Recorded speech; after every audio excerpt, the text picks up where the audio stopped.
Reminders are small, either reoccurring or one-off sort of date-specific things, notifications. They might be for things like take the dry cleaning out, or remember to go to the dentist, or small things like that. They tend not to be big events. So I've split it into reminders and events. Events might be, go to a workshop or a weekend away or a holiday and so on. So reminders are kind of small, little things that you kind of want to be reminded about.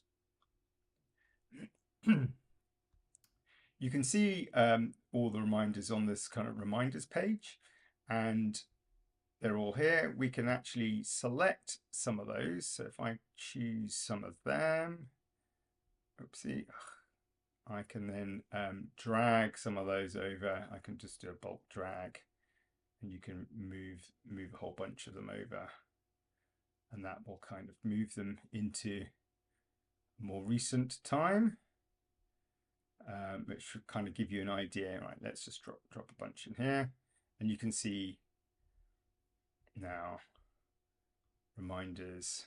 We've got some which are overdue, and then some which are up and coming, and so on. One of the things I wanted to sort of point out is the add reminder to Google Calendar link. Now, this works for reminders, events, tasks, and projects. And if you click it, it will open up a Google Calendar link. Now, opened in my other screen, but if I just move that over, you can see update passport information was created, and I just need to add in, set, assuming the time's that, I just need to save it, and it then saves it into my Google Calendar. And that's that.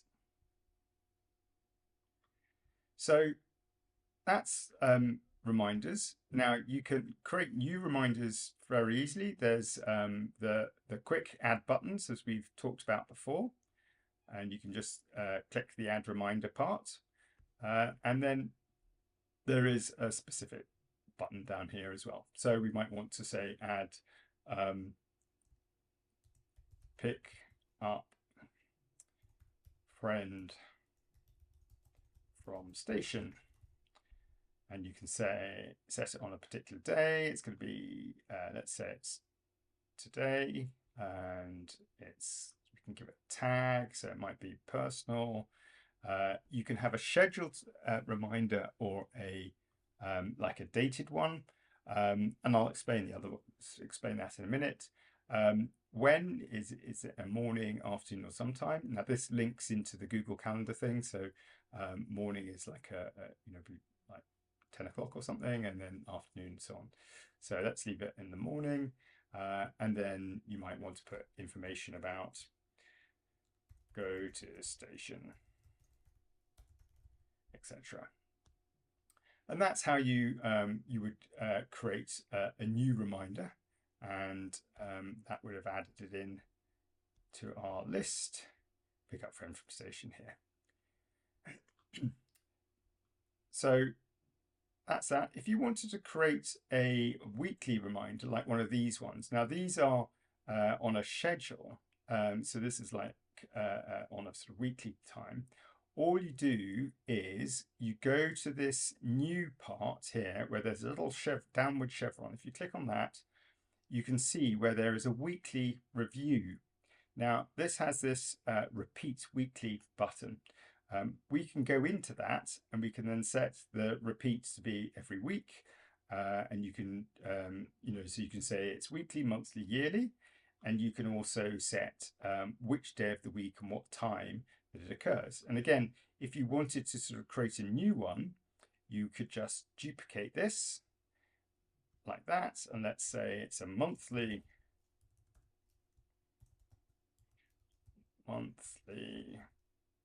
review, and you could then save that. Maybe we change that to monthly. There we go. Sorry, monthly review, and therefore you could change this from review this week, say month, and you've now easily created a monthly review template. And if I just go back into this, All I need to do is change the repeat from every week to be repeat monthly on a Friday, and that is created. And I tell you what, just for good measure, we can change this icon to be a month icon, like that. Purple one. And it's as easy as that to set up a reoccurring monthly event, monthly reminder, and that will kick in and be shown in our list. So that's reminders. I'll check that off. Done reminders, add reminder, set the properties. So creating a repeating reminder, we've done that, and I've explained it down here. That's duplicating and modifying then. Yeah. So that's then completed. So now we can do the same for events. So events are very similar. They're these sort of date-specific occurrences. They tend to be more like professional commitments or personal engagements, those sorts of things. We can open it up here. We've got sort of quick add buttons like normal, but we can create a new event. And let's say we were going to have a yoga weekend. You could add any description. You could set some tags. So let's call it health, and it's just a one-off, and it's going to be in mornings, and it's going to be multiple days. It's going to be this coming weekend. So let's set it for Friday to Sunday, and that is our yoga weekend event. Now, if I just click back, you'll see that it's created this. It should now have appeared on our timeline. So if I click today, you can see our weekend. I can then add it directly into my Google Calendar. So if I just create a new blank page and put this to one side, if I just now create add event calendar, you can now see it's created our yoga weekend, and it's created it from the 14th of June to the 16th of June. So it's actually created it as a day, as a number of days. If I click OK to that and go to the next week, you can see yoga weekend. Isn't that cool? So that's how we create events and how we can have that. You can also move this event as well. So you can slide it along the timeline, and that will change the dates. And if I put it into here, you can actually then see it in the weekly events and again in the monthly events. So again, a very powerful way of managing your events and planning, and you've got multiple views on that as well. And if you go in, I think you can so that's how it's all set up. You don't need to worry about any of these properties and things. So that is that's that. There is some further instructions about how to fix accidental deleted data. So if you accidentally delete your user, you can just go directly in and add a user on a new default user. So all you would need to do, oops, don't remove, yes, you would just add a person and create that person,